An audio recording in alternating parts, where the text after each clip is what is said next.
Hey guys, it's Jen and my lovely assistant Kylie, and we're going to make palm crosses today. So if you guys can go to the supplies your parents picked up, your bridge bags, you should have a palm like the one we're holding.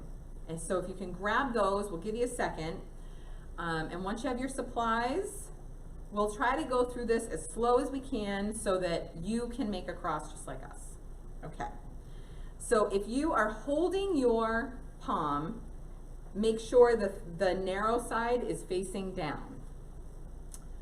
And now we are going to fold the size of our cross. This is going to be the size of your cross. So we're going to fold this top part down, and you don't want too much. So we're just going to go to here, and that's going to make the size of your cross.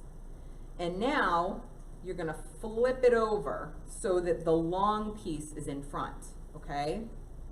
All right, everyone with me?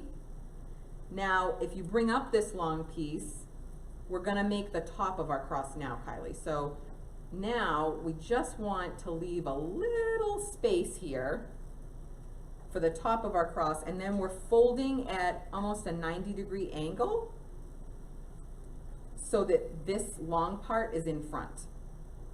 Now you're going to make the side of your cross. So you're going to fold it around the back, and it should be about the same size as the top.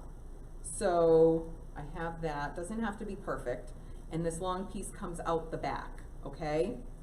And now we're going to make the other side of the cross. So the long piece is going to come around the front, and you're going to crease it really nice so it stays in place.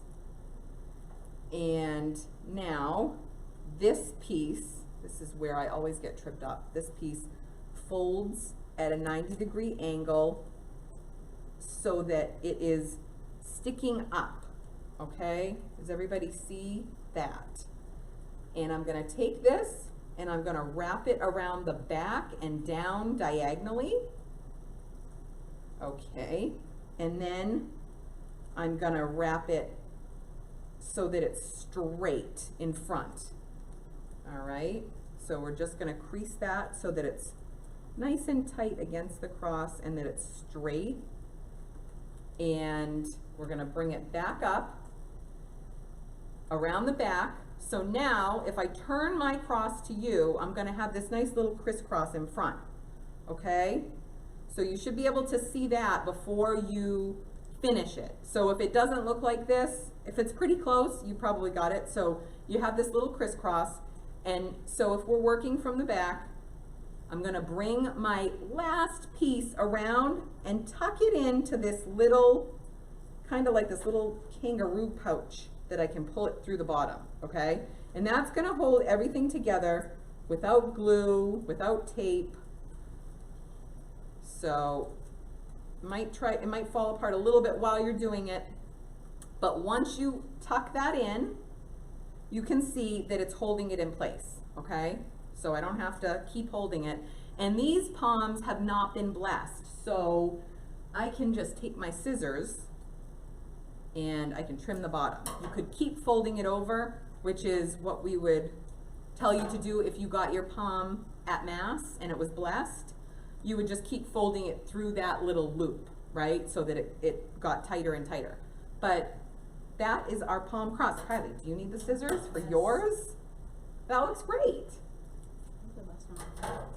All right. So you should have this, and you can keep this all through Lent and Easter, and we hope you have a wonderful time making this craft.